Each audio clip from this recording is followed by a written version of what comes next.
Anyway, so there you go. I mean, Christianity saved that kid, obviously, by killing him to death, by burning him. It was really kind of weird because the father's not from that reservation. So what the hell were they doing on the Yaqui reservation? That was my question. His stepmother is a Yaqui. So that's how they got to be on the reservation. As exciting as all that is. Anyway, the kid's dead. And the father's in jail, and the mother said, yeah, he had demons. So, I mean, you can't argue with demons, can you? I don't know. I'm pretty sure he's not even gonna go to jail or anything. I don't know. Somebody was sleepwalking, went to somebody's house, stabbed him, I think killed him, but they let him go because he said he was sleepwalking. He didn't know what he was doing. Oh yeah. So. I think I heard that one too. Is that a good one? Yeah, this is a little weird. Where was this? I don't know, just like something I heard on the internet. Weird court cases. Those are state laws. That's the state. That's a state to let that guy off. Recently, many have acknowledged the need to recognize and serve crime victims. You need to tell your brother that because he needs to know. What? Okay. Your brother about the whole demonic possession on the Yaqui reservation. Recently, many have acknowledged the need to recognize and serve crime victims. This, of course, is called victimology. And it didn't exist before the 1970s. In the 1970s, all of a sudden, people decided, hey, wait a minute, we're really screwing these people up by not helping them. And of course, the interdisciplinary field became known as victimology. It has to do with psychology, it has to do with sociology. Who else is in there? Criminology is in there. So the whole concept of victimology came to the fore in the 1970s. There's increasing availability of services to crime victims, including compensation. So now some people are being paid because they were victimized by a select individual. Before, of course, there was no way to get compensation. But now you can get paid for being the guy that gets beat up, I guess, or the individual that gets beat up. There's expanded opportunity for victims to participate in the trials of their victims, their victimizers. This was what was supposed to be happening with Epstein, Jeffrey Epstein, the guy that was trafficking young women in New York City and in Miami, Florida, and on that island that he owns in the Bahamas. So theoretically, they were supposed to be part of this whole thing. Jeffrey Epstein was a billionaire, so there was lots of money out there potentially to help his victims, all these women all these young girls, teenage girls that he induced or seduced, or however you like to say it. But the state of Florida decided not to do that, which protected his wealth. Isn't that sweet? Because that's what really matters. Because that's what really matters. He wasn't married. I don't know where his money's going to go, but maybe he could go to the state of Florida. But not the victims. There is a heightened focus on victims brought about by new journals. For example, Violence and Victims is a journal that you may run across in your research. It's good. It's a good journal. It is printed by the APA. Individuals who suffer a severe trauma and later experience intense fear-related reactions when reminded of the trauma may be experiencing post-traumatic stress disorder. I got my Halloween socks yesterday. I do dress up for Halloween. Don't get scared. Do you really? I always do. I think those of you who don't are boring. Boring, boring, boring. Exciting.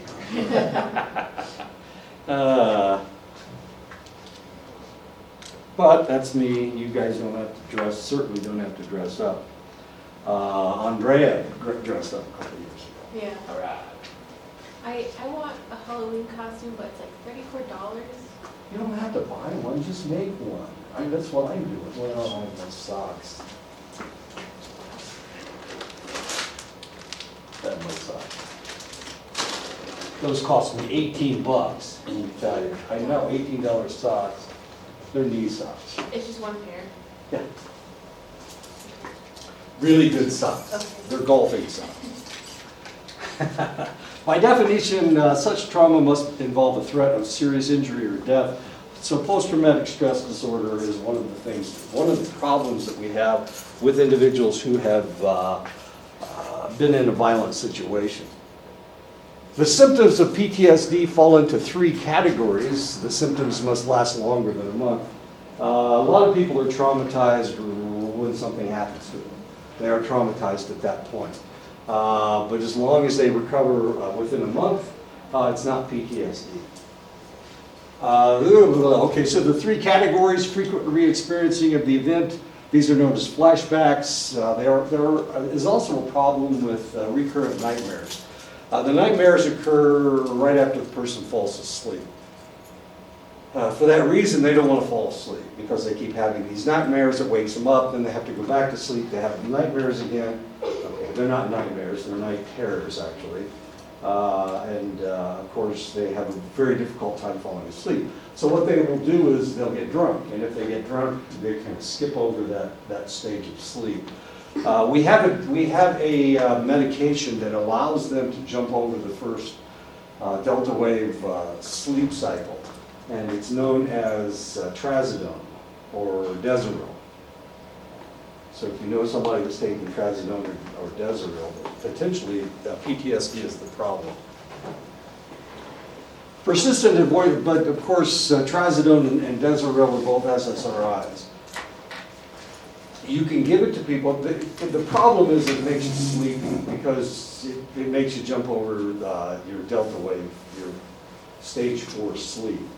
And since it does that, your sleep isn't nearly as restful. So people don't like taking the trazodone. It makes them feel tired. Even though they sleep for 8 hours, they're not sleeping deeply enough. Is the problem. Persistent avoidance of stimuli associated with the trauma in general, numbing or deadening of emotions, increased physiological arousal resulting in exaggerated startle responses or difficulty sleeping, and usually that has to do with the fact that they're having nightmares. So they have a heightened startle response. Well, anytime that you're not getting enough sleep, you have a heightened startle response. So the basic problem is they're not getting enough sleep. The guy's got startle response. I don't know how they did that.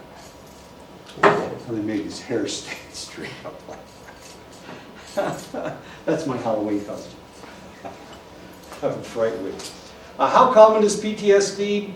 The lifetime prevalence of PTSD among adult Americans was estimated to be 6.8%. This is according to Kessler in 2005, with a 3.6 prevalence for men and 9.7% for women. 6.8. But that doesn't include, well, it does include combat veterans. Combat veterans coming out of Vietnam, about 33%. About a third of them were suffering from PTSD. Most of the women, of course, have been sexually assaulted, and that's why they're suffering from PTSD.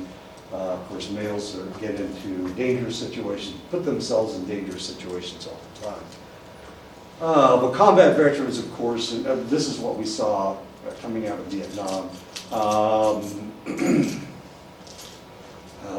When we started the wars in Iraq and Afghanistan, they said, we got this.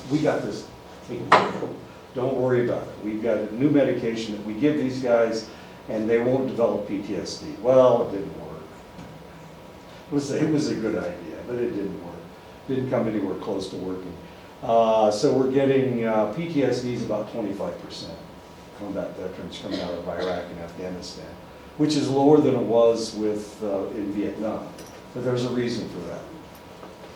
The reason has to do with who is in the military. In Vietnam, of course, a relatively large percentage of individuals who were in Vietnam were drafted. Of course, now we have an all-volunteer army. But the problem is that we have individuals that are being deployed multiple times. I was talking to somebody yesterday. They said they were deployed 8 times in Afghanistan and Iraq, and they were in the service for 10 years. So they were almost constantly in combat. 8 deployments. One of his deployments, 2 of his deployments were 15-month deployments. So he was in combat almost the entire time he was in the service.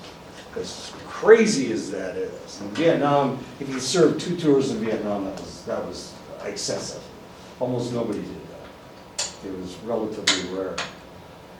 Some of your specialty troops like SEALs and Special Forces, Army Special Forces, these individuals would be stationed someplace else. They'd be stationed in Korea, or they'd be well, the SEALs were stationed in the Philippines.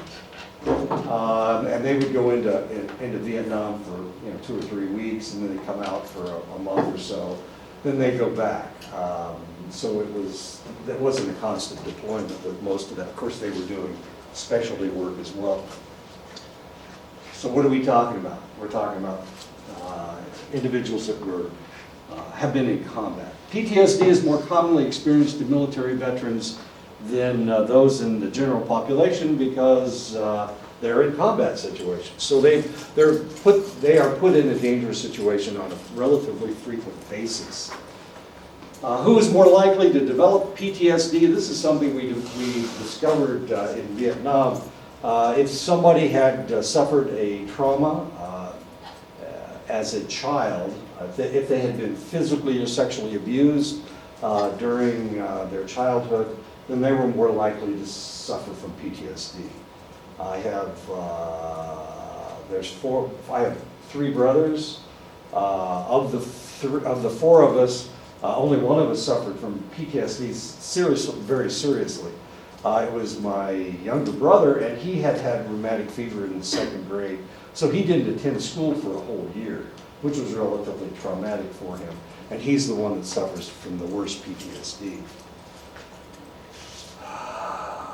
So he had a childhood trauma.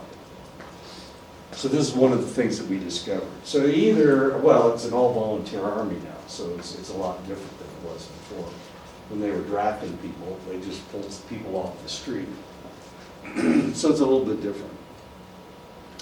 The extent of injury during trauma predicts whether PTSD symptoms will develop. The belief that victim's life is in danger and that he or she has no control over the trauma increases risk for PTSD. So what we discovered in Vietnam was the lower rank you were, the more likely you were to develop PTSD. You felt like you had no control over what was happening to you. And of course, control is a big thing. It's one of the reasons why when women are in an abusive relationship, they have a difficult time extracting themselves, and it's mainly because they have no control. They feel like they have no control. And this, of course, is learned helplessness. But military people, of course, can have learned helplessness as well. If you're a lower-ranking individual, then you have to do everything, including clean the latrines, which isn't the most traumatic part. The most traumatic part is the fact that they tell you to go take that hill, and you can't say, "Really? You want me to take that hill? Are you sure?" You have no control over anything. So it's the sergeants and the officers didn't suffer from PTSD. It was the lower-ranking individuals. And as it turned out, it was if they were a corporal, if they had any control whatsoever, they probably didn't suffer from PTSD. As strange as that may seem.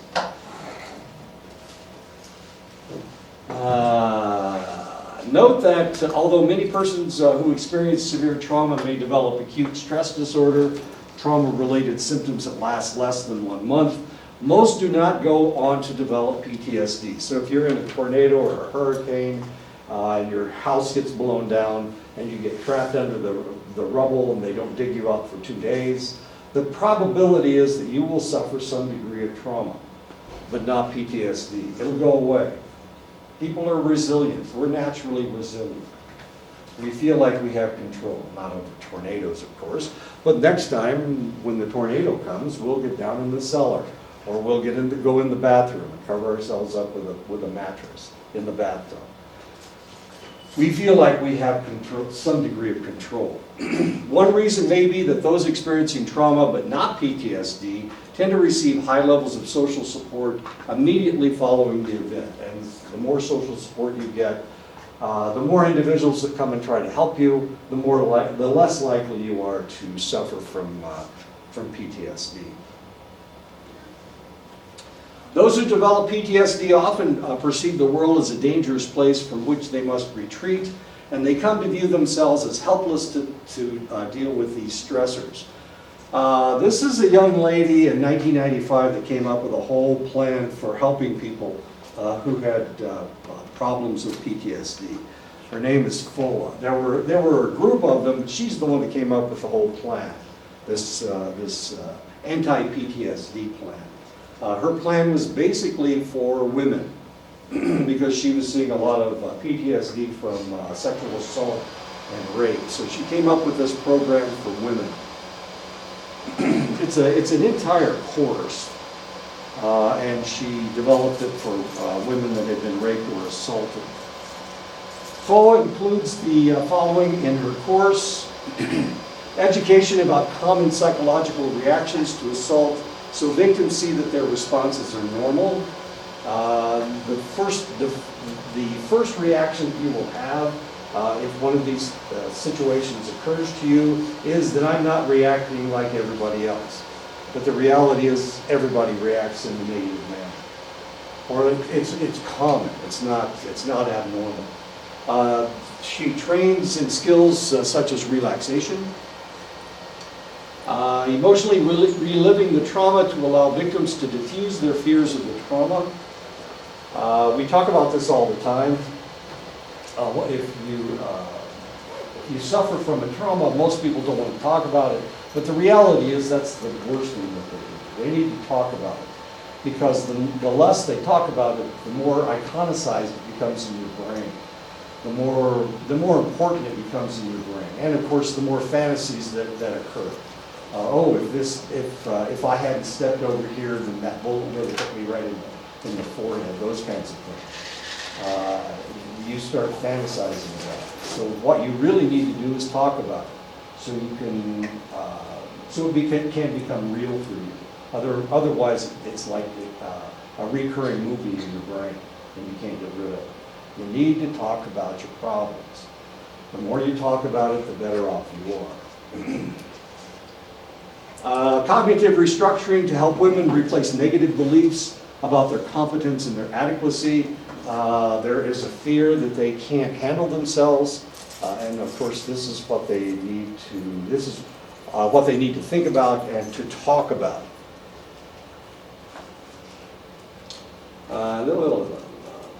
Victims who had completed FOA's prevention course had fewer PTSD symptoms than control subjects who had not received treatment. So FOA's technique works, and these are the 4 basic techniques that she uses.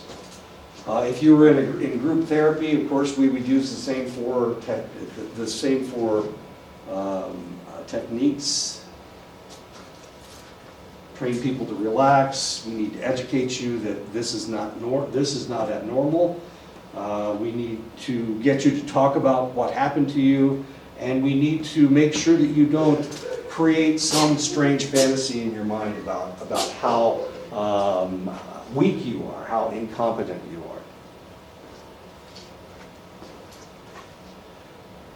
are. Battered spouses, prevalence rates estimates suggest that 33% of men and 25% of women have been involved in a physically aggressive altercation.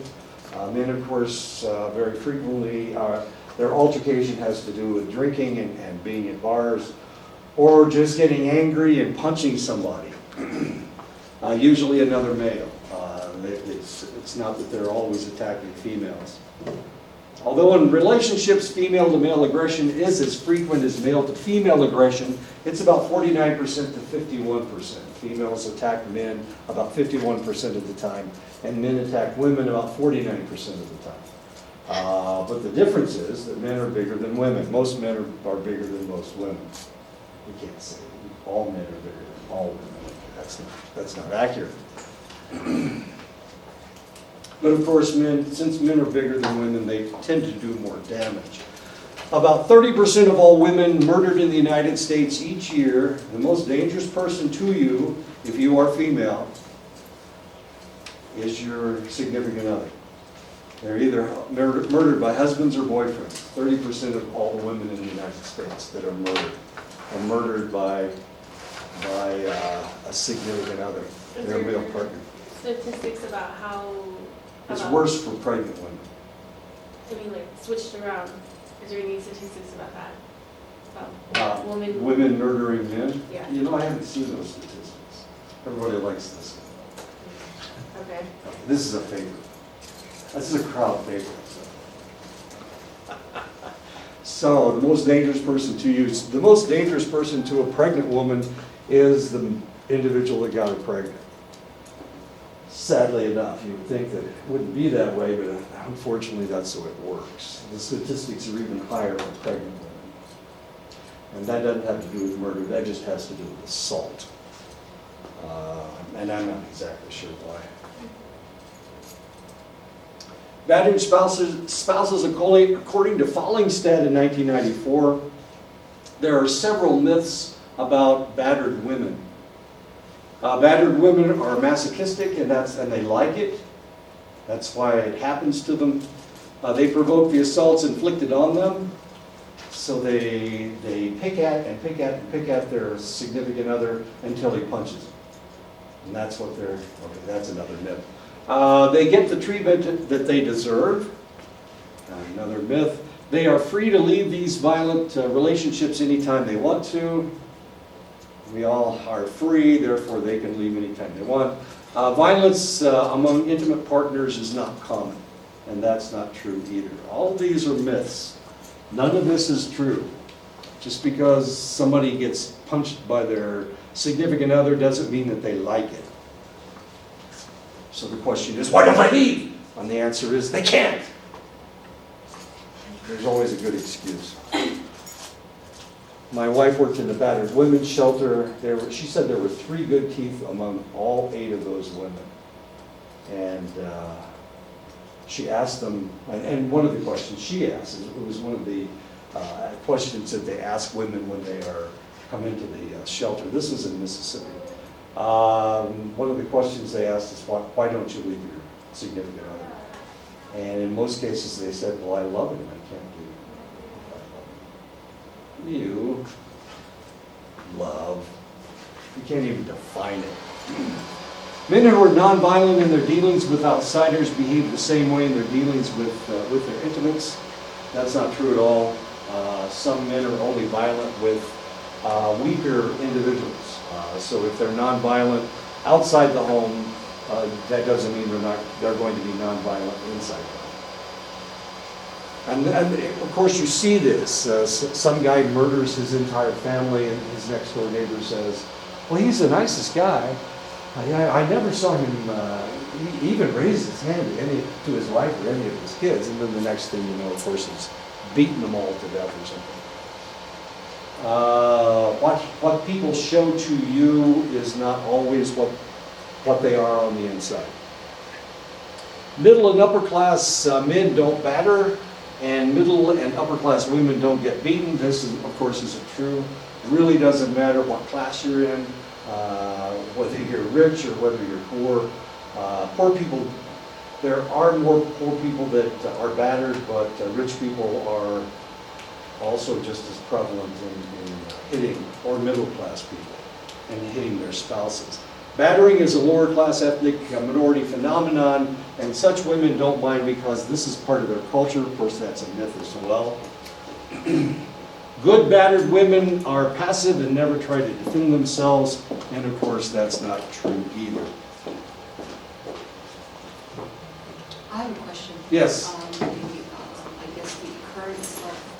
domestic violence being higher here on the Navajo Nation. All studies and research shows that the occurrence of domestic violence is higher here on the Navajo Nation. Why do you think that is? Is it because the population that's being researched is smaller compared to a larger population?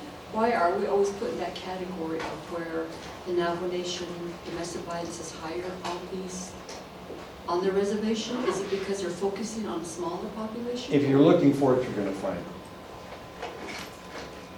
So if, it is- if that's what you're doing your research on, you're going to find it.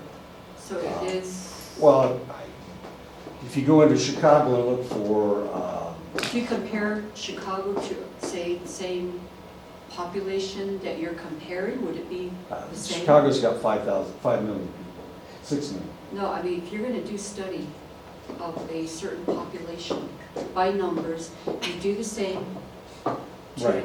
another population away Random- from this random particular samples. area, it'll be the same. Sure, random sample. People come onto the reservation because they're trying to solve a problem.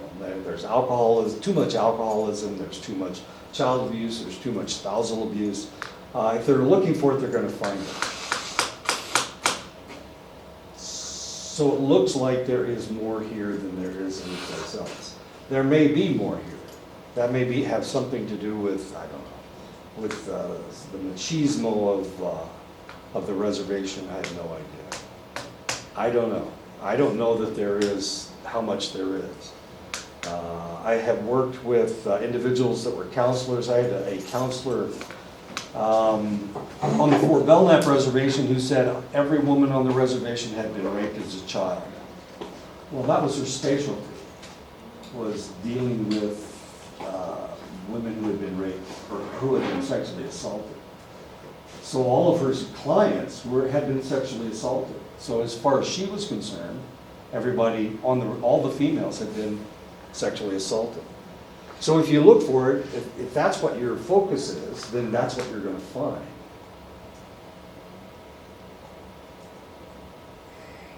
We can play the same game with alcoholism. We can play the same game with just about anything. But of course, you've got a smaller population. You're dealing with a smaller population. If you're dealing with the whole state of Montana, if you're looking at the whole state of Montana, you really can't do a census research where you actually ask everybody if they've been. You use a random sample. And so where did your random sample come from? Well, her random sample came from all of her clients. And all of her clients came into her because she That was... particular issue. Exactly. So that's probably what's going on here. So, This is relatively, okay. When you have a poor population, this is relatively common among the poor population. So when we go into the ghettos in New York or the barrios of Los Angeles, we're going to find more domestic violence in those areas because people get frustrated because they can't find work, and then they lash out at their loved ones. So that's one aspect of it.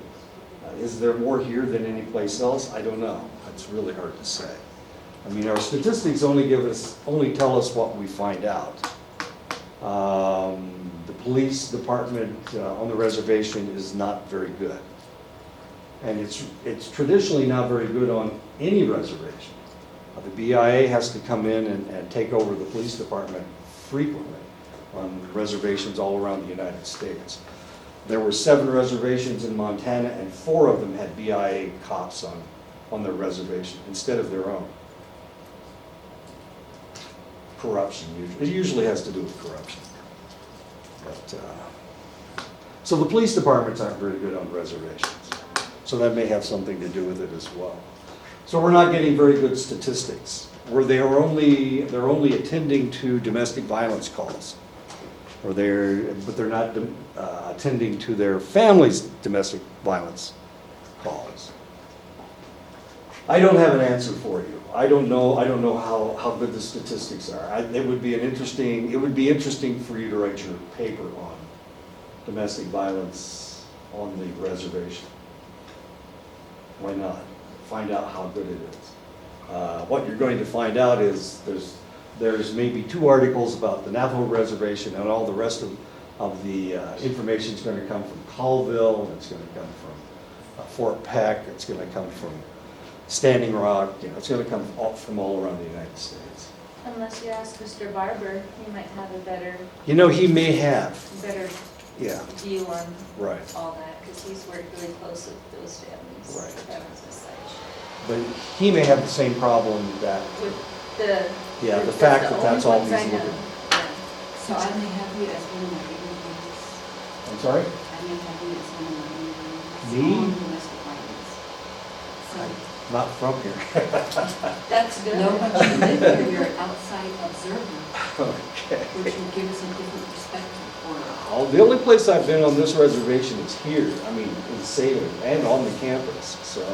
Have you been here longer than you've been at the other reservations? No, I've been here 4 years and I was there for 10 years. But that was a much smaller reservation. It only had 2,700 people. And you guys have what, 300,000? 230,000, probably even triple that when the census coming in. Everybody else is gone. Okay. Fascinating. Batterers are more likely than non-batterers to be unemployed. And of course, this is a problem here on the reservation. Unemployment is a problem. They're less well-educated. And of course, that's all, that can potentially be a problem here as well. They're members of a minority group, and of course, I guess you're the majority here. I'm the minority group.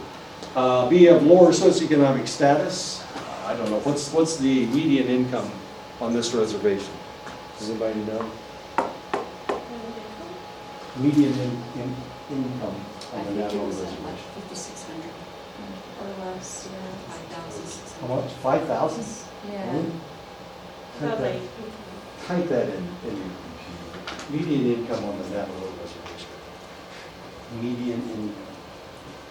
True child, we should have all of that. I had this argument yesterday with Jeremiah. the median household income for the Navajo Nation is That's what I'm 27,389, saying, it's less, yeah. far lower than the state of Arizona, which is 50,428. Yeah, 27,000. yeah. Okay.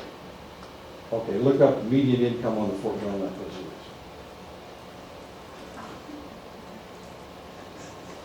$27,000, that's a lot of money. Geez, that's like what I'd make a year.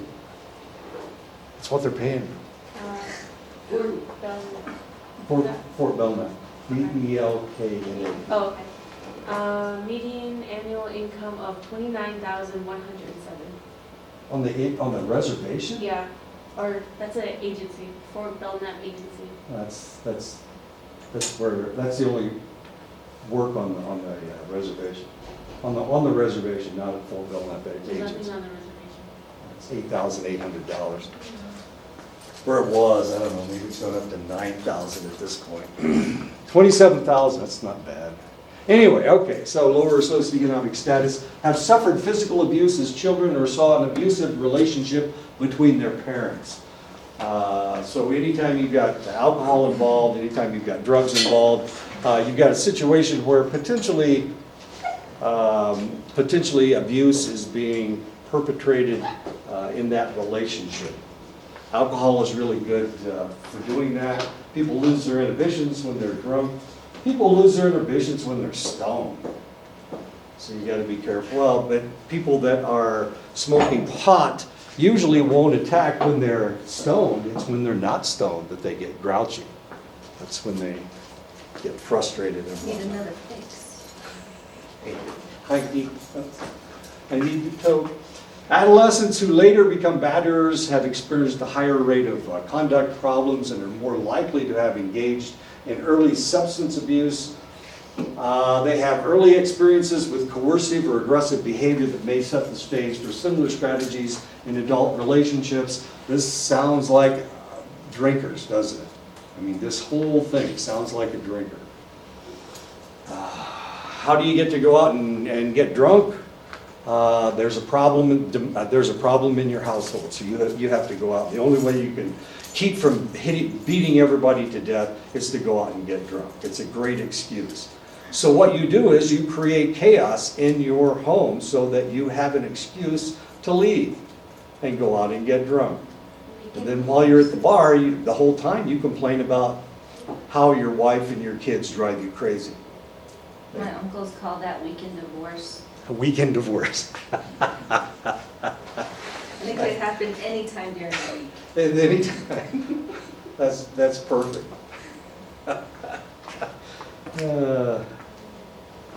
Batters usually have poor self-concepts. The reality is they don't like themselves. They have poor self-concepts. It's one of the reasons that they drink or that they do what they do. They're not very good at problems. They're not very good problem solvers. So if a problem comes up, it's too much for them and they have to lash out or they have to go get drunk. Often they have limited verbal skills. If we look at males and females, females are much better at speaking than males are. Females are better talkers. More connection between the two brains. Boy, exactly. Boys have a problem with their words. They can't think of them, for one thing. They are prone to extreme jealousy, thus they monitor their partner's activities closely and exert excessive control over their partner's whereabouts. They overreact to signs of rejection and they alternate between rage and desperation, which just drives you nuts because half the time they're going, oh please, please don't leave me, and the rest of the time they're punching them in the face. Totally illogical. None of this makes any sense. If we were going to create a Barbie doll and a Ken doll that could get along, of course, we would not put rage and desperation in the same individual. It just wouldn't work.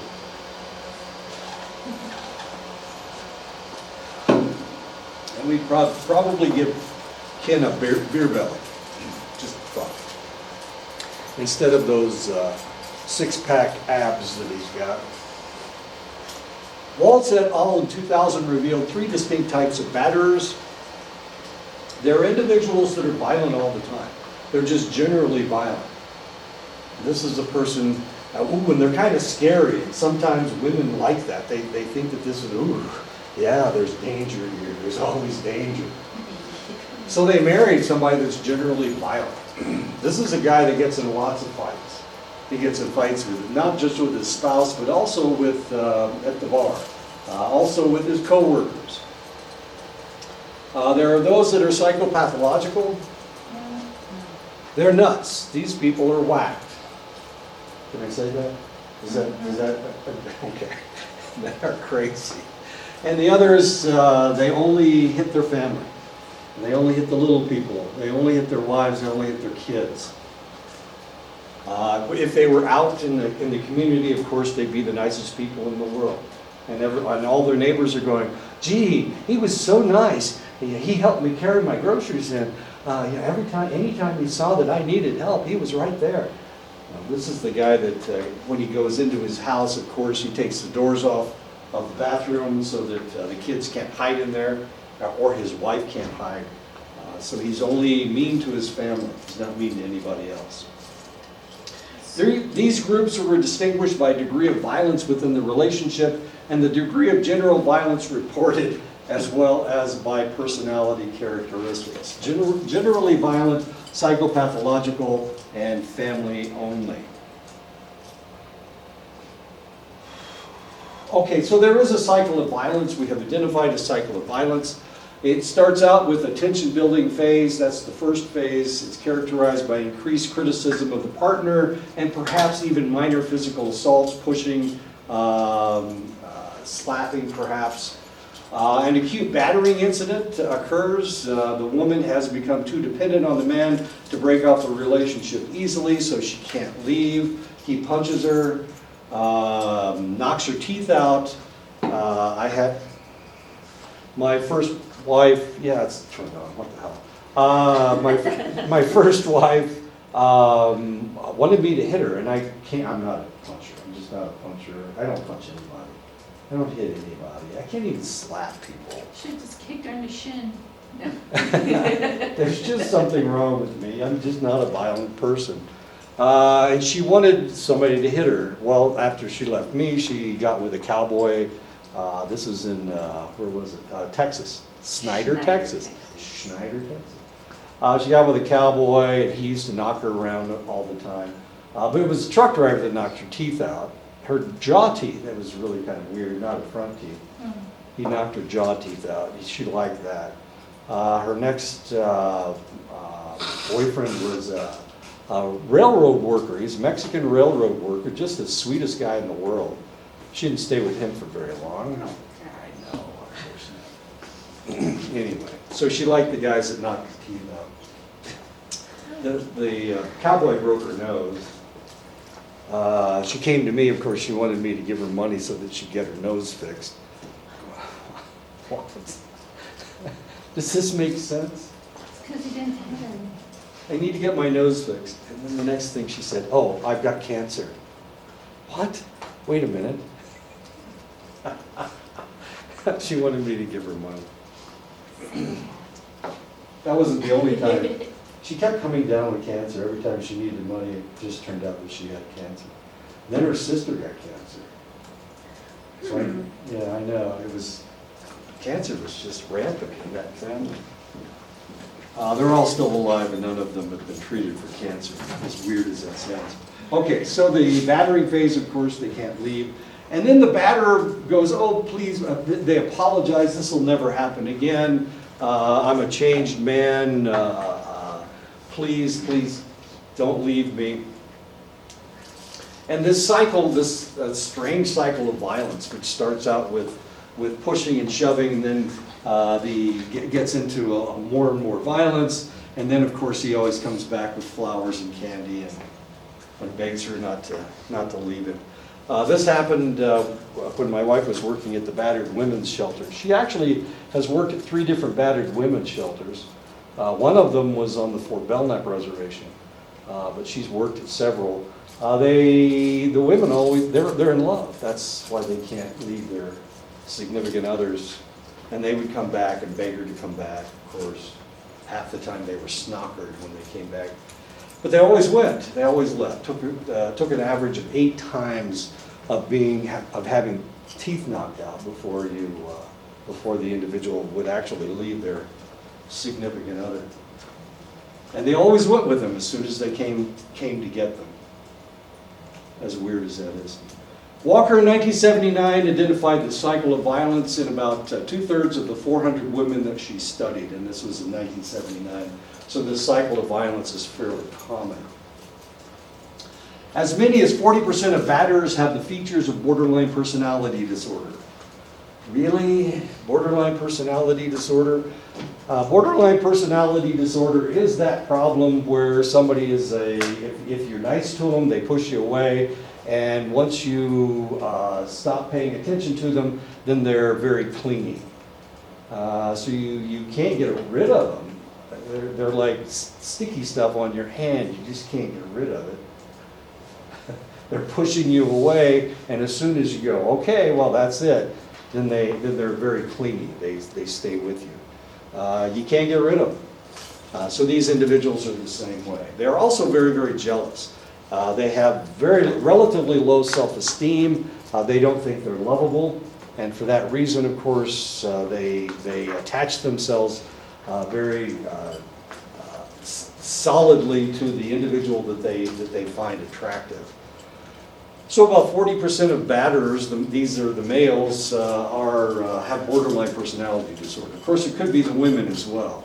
Women have borderline personality far more frequently than men do, so it can be them as well. This is the codependency that you've heard so much about. Borderline personality disorder, really tough to treat. We don't have a medication for it. It doesn't work to increase their serotonin level. So what do? It doesn't work to increase their to reduce their anxiety level, to give them Xanax, to increase their GABA level. That doesn't work.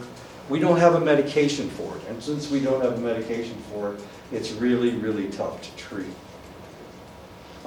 They do have unstable moods, and they do have unstable behavior. They also threaten suicide a lot. borderline personality. So if you have a significant other that keeps saying that they're going to kill themselves if you leave them, they may have borderline personality disorder, just a hint and a warning. This is not a lot of fun dealing with this, because you can't get rid of them. You're afraid if you get rid of them, they'll kill themselves. So what do? You wait until they run away. That's what you do. You wait until they find somebody else to cling on to. That's how that happened. These individuals are always attached to somebody. So if they're attached to you, then, and they leave you some select evening, they will be with somebody else that night. Yeah. Yeah. They don't mess around. There's always somebody in the wings somewhere. And it ain't a lot of fun, let me tell you. A deep uneasiness, even hostility exists towards some of the victims of battery, as sad as that is. So we are blaming the victims. We don't have respect for these individuals. Usually we don't have respect for them because they won't leave. So there's a lot of people that don't appreciate the fact that they have a problem. When battered women kill their batterers, they may receive a greater punishment than men who commit acts with similar outcomes. It's difficult to assess because the circumstances may be quite different. So we don't like them. If they are in a court of law and they have murdered their significant other who was beating the holy hell out of them, we'll throw the book at them. The judges don't like them, juries don't like them. They don't like them because they're weak. They have shown weakness. And we're more likely to get angry with somebody that is weak. Really weird stuff. We're discovering all kinds of interesting things by looking at individuals that have problems. If a woman drinks, then it makes men angry when they see them. So they're more likely to be abusive to a woman that drinks, and the police are more likely to do not very nice things to her, to beat her, maybe even sexually assault her because she has been drinking. They see it as a weakness. So when we see weakness, we're bullies. People are natural bullies, and maybe that's why people like Donald Trump. There are select individuals who just love Donald Trump because he's a bully. And he won't let anybody he won't let anybody assault him, even verbally. He just attacks. I guess that's what was going on with his temper tantrum. Oh my God, it was just a question that the guy asked. It was a follow-up question. I know. And he just blew up on him. He felt like he was being assaulted Yeah. because he made a stupid mistake. Don't pick on me, pick on this guy now. You can't even with that No, that reporter wanted him to react that way, which is, and that's okay. He was just trying to show how immature the guy is. Yeah. There's a way you can handle that.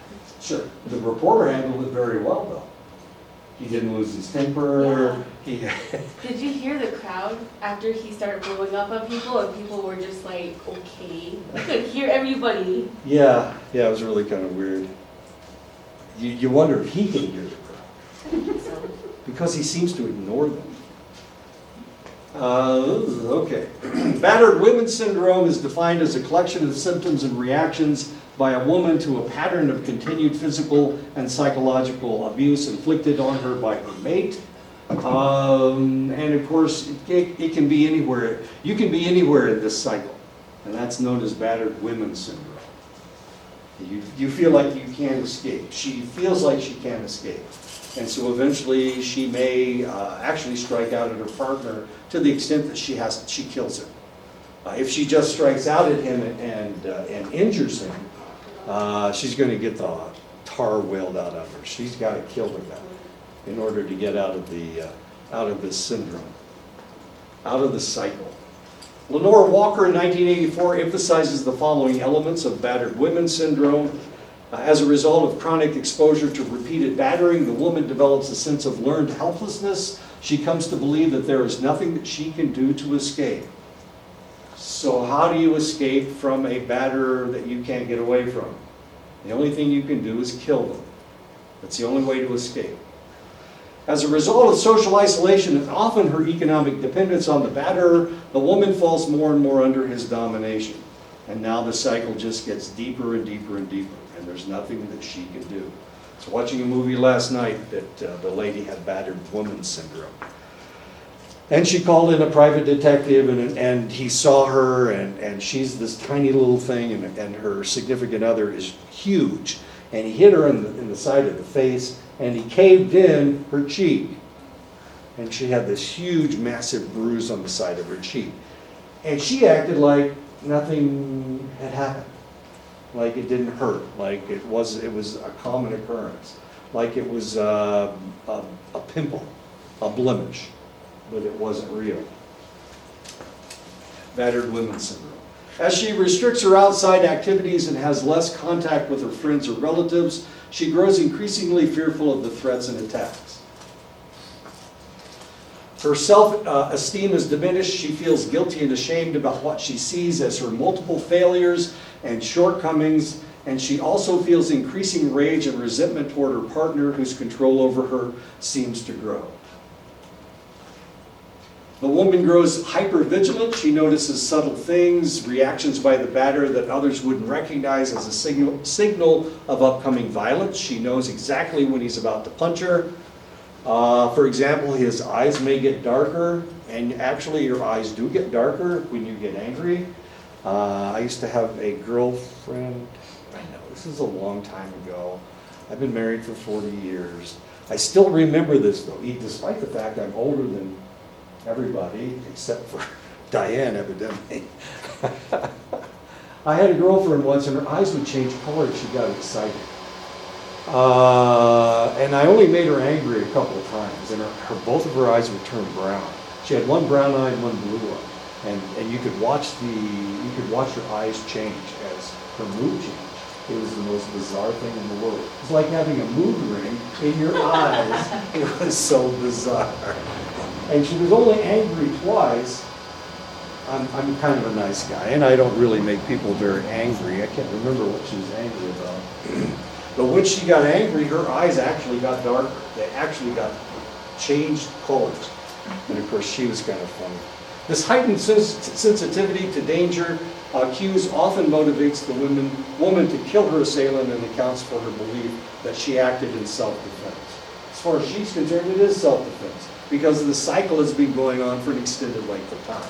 She feels under assault, and she is under assault.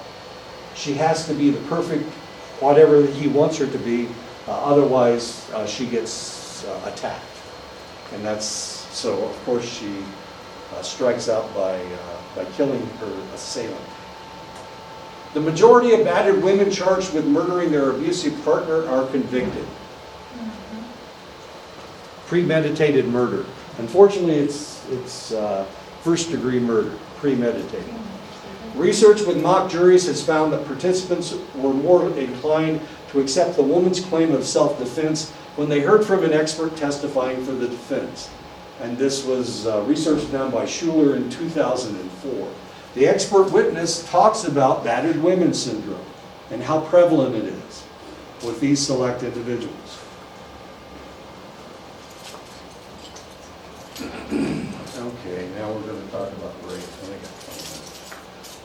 Psychology of rape, misleading stereotypes about rape. Victims cannot be raped against their will. This is certainly not true. Reports of rape are often exaggerated or even faked. This is also not true. One of the myths. Some have ideology that encourages the acceptance of myths about rape. According to Burt in 1980, of course 1980 was how many years ago? 40 years ago? Okay. This was research from 40 years ago. This ideology embraces the following beliefs: sexual conservatism, adversarial sexual beliefs, acceptance of interpersonal violence, and sex role stereotyping. Men are like this and women are like this. Women want this and men want that. That's sexual stereotyping. And the fact that some people are just violent people. Is that true? Well, it is to some extent. People that are sexually conservative. These are all parts of the that rape myth. I apologize for the picture. Those more tolerant of rape are more likely to have traditional beliefs about gender roles, more adversarial sexual beliefs, greater needs for power and dominance, heightened expressions of aggressiveness and anger. And this has to do with the psychology of rape. The United States has one of the highest rates of forcible rape among the world's industrialized countries, although there has been some decrease in the last decade. Sadly, we have violence in the United States is very common, and this is one of the aspects that is very common as well. Rape is very common, is relatively common in the United States, far too common. We don't see it nearly as much in other countries. In Japan, if somebody rapes somebody, usually it's a capital crime and they execute them.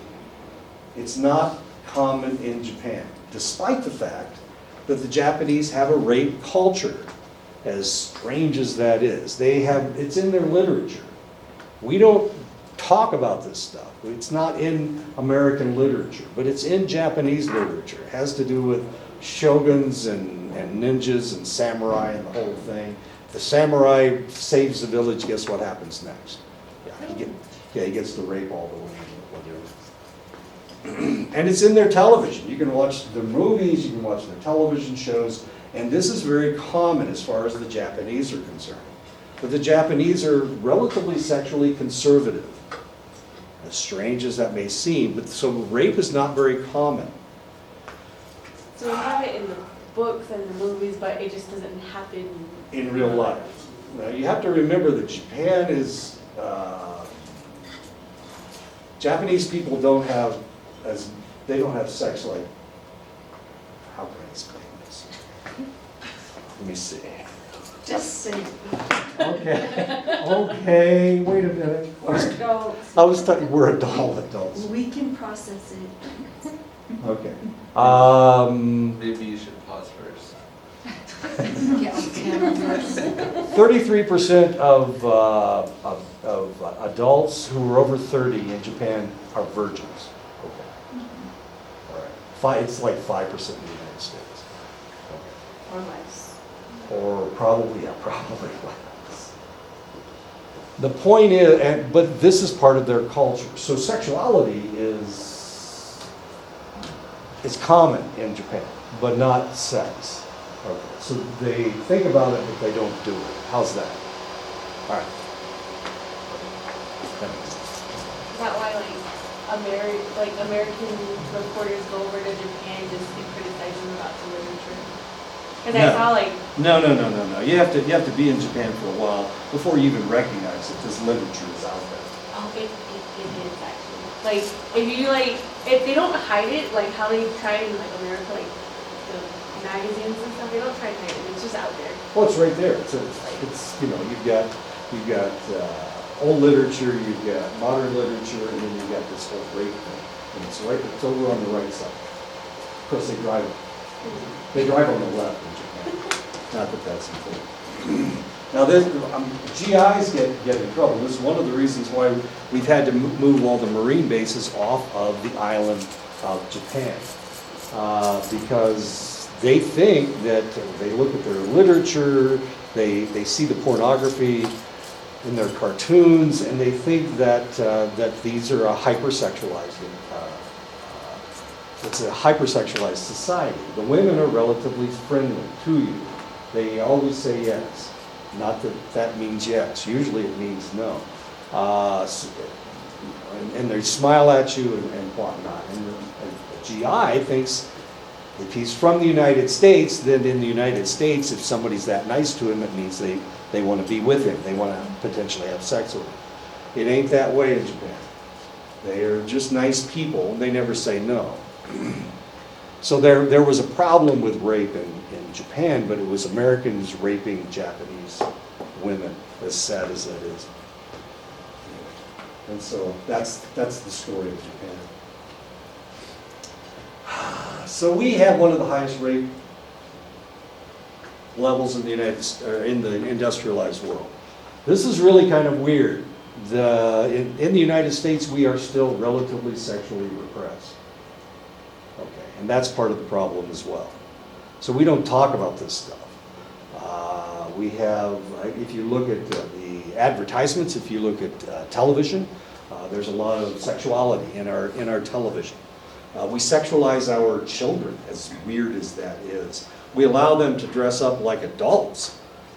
And that seems relatively common, and people just laugh at it and think it's funny, but then, of course, there's that percentage of the population that see this as an invitation for intercourse, as sad as that is.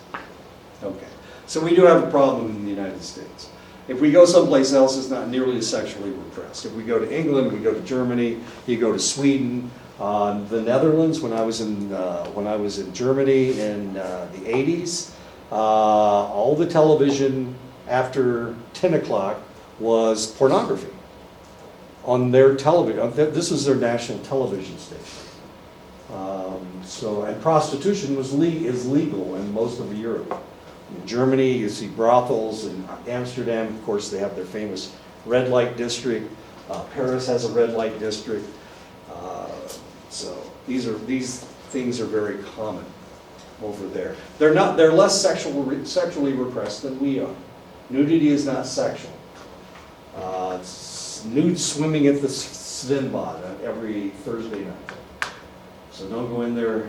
Well, you can wear trunks if you want, but most people are going to be swimming nude.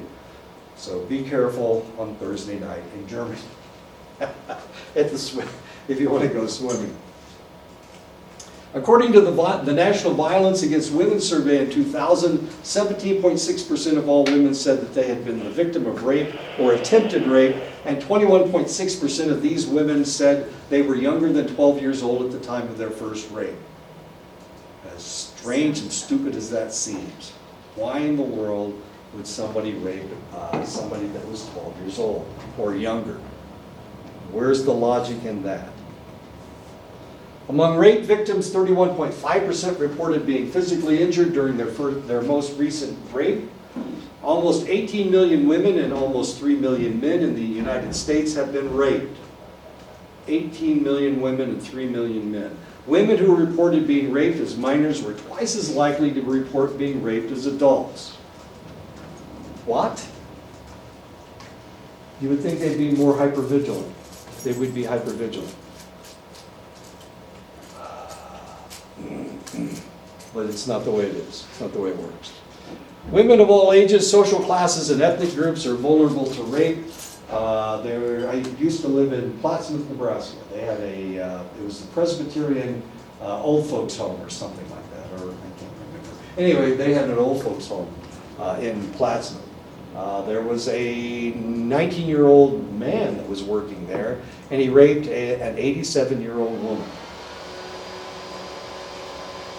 Not once, but several times. She couldn't talk. Why in the world would he do that? And then he ran away. They caught him in Kansas. They caught him in Kansas. The high-risk age groups are children and adolescents for most offenses, sexual as well as non-sexual, as well as women ages 18 to 24 for rape. It has something to do with reproduction. If a woman is of reproductive age, she's more likely to be raped. According to the National Violence Against Women study, only 19% of the women and 13% of the men who were raped after age 18 said their rape was reported to the police. That ain't very many. That's less than 20%. Why are rape reports so low? Victims may think that reporting won't help. They would suffer further embarrassment as a result of the reporting. Law enforcement officers would not believe them. This is very common. The police tend to be fairly machismo, and because of that, a lot of times they really don't make fun, but they don't take things seriously. Whoops, they don't take things seriously.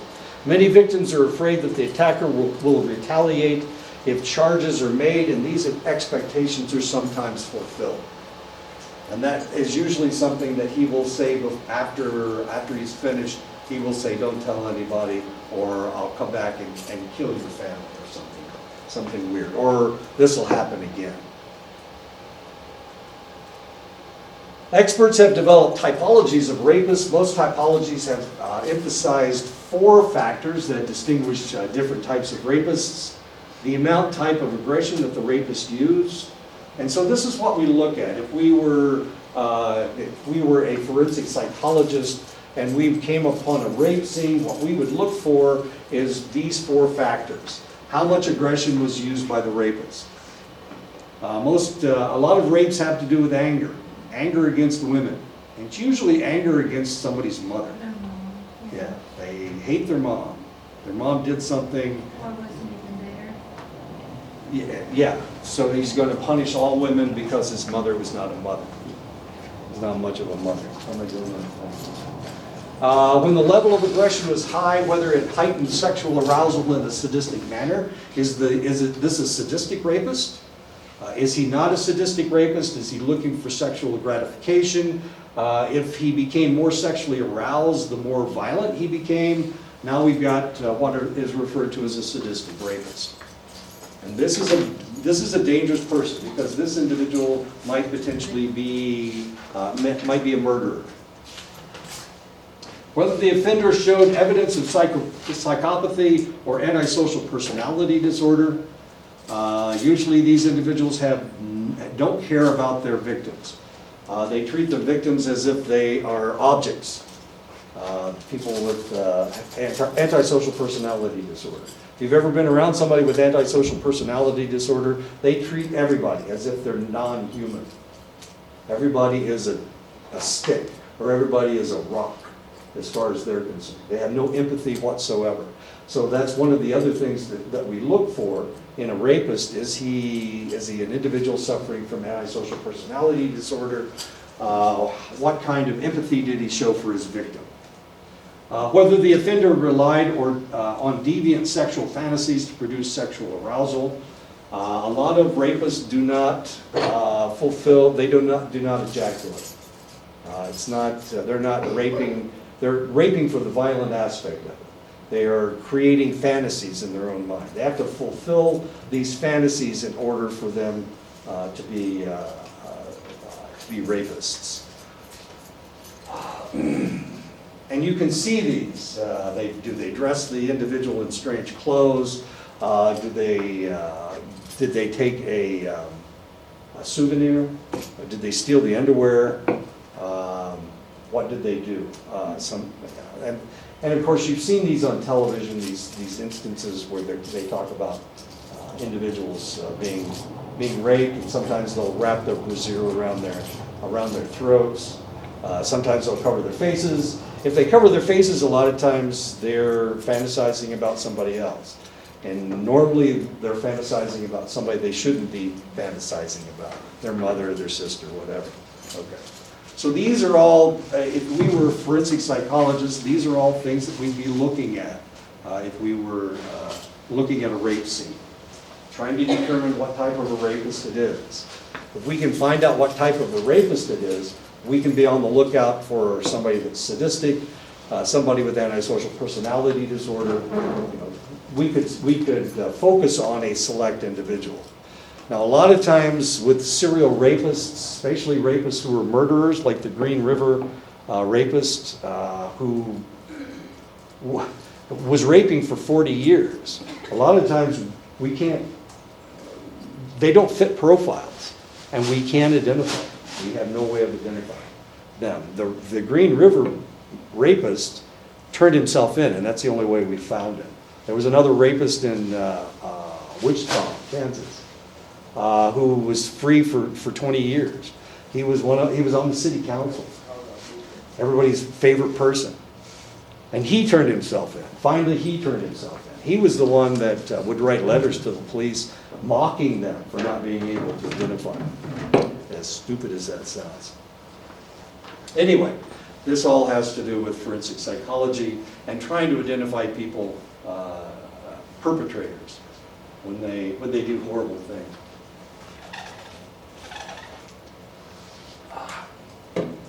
Ellis in 1989 identified, this is the kind of the weird part. There's not a lot going on with this right now.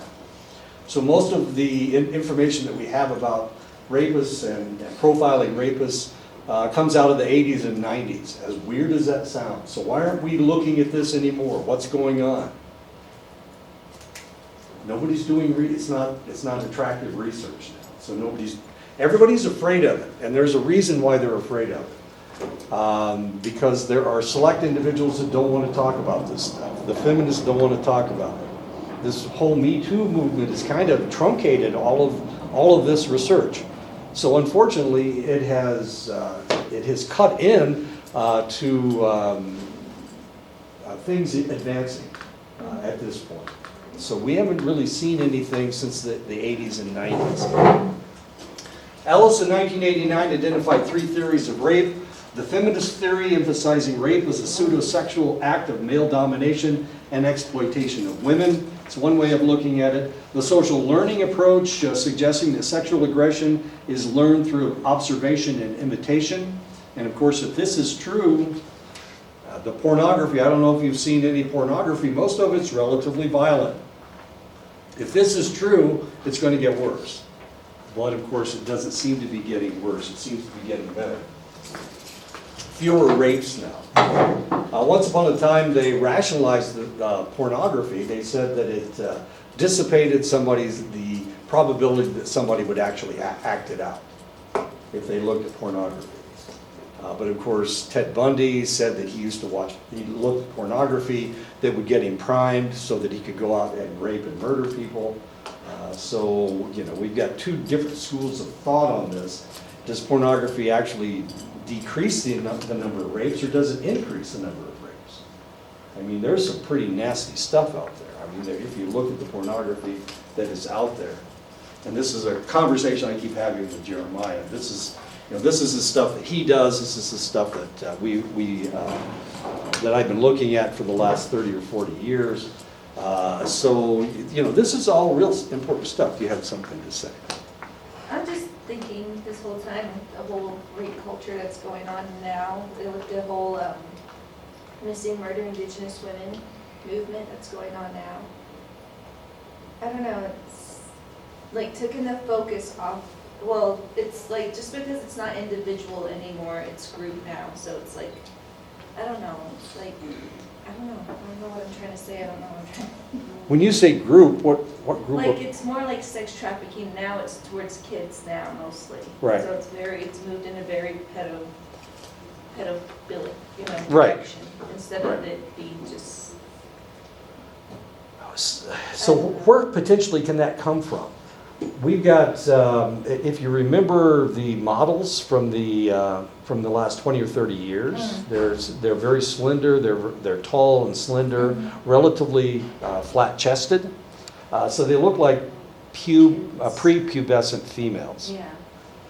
So is that triggering people to focus on that group of individuals? Is that who they want to, our society creates who it is that we're supposed to have sex with. Back in the 50s, of course, with Marilyn Monroe and Jane Mansfield, the ideal was a mature woman. The curvier woman. Curvier woman, exactly. But then in the 60s, with Kate Moss, that wasn't Kate Moss, what was Twiggy? Twiggy was the lady's name. Anyway, the whole flat-chested thing. In the 1920s, the flapper was, she bound her breasts, she wore that straight, she looked like a boy. She bobbed her hair. We're getting all of these different images of who is supposed to be sexual for us. And that happened in the 20s, then in the 40s, of course, there were more voluptuous women, and into the 50s, and then in the 60s it changed to a more pubescent female. So it may be society that is targeting who is next. Because I was watching on Netflix last night the casting of Jean Benet. It's like people that are wanting to make the movie. Oh, They're coming jeez. to, like actors coming out and Well, who are talking they? about. Who are they going to blame for the murder? Is it I the don't old know, man? It's Is so it? crazy though, because the actor actors and actresses that were coming in to audition for the parts of the mom, the dad, the brother, even Jean Benet, and even the supposed killer, you know, Right. whatever it might be. You know, one guy, he was saying that, what, kind of like what we were talking about the other days, or the other week in class, how pedophiles have a vision of what's beautiful in their head, Right. and that's what's beautiful to them, and you can't change that from their mind Right. whatsoever. So that's what I would question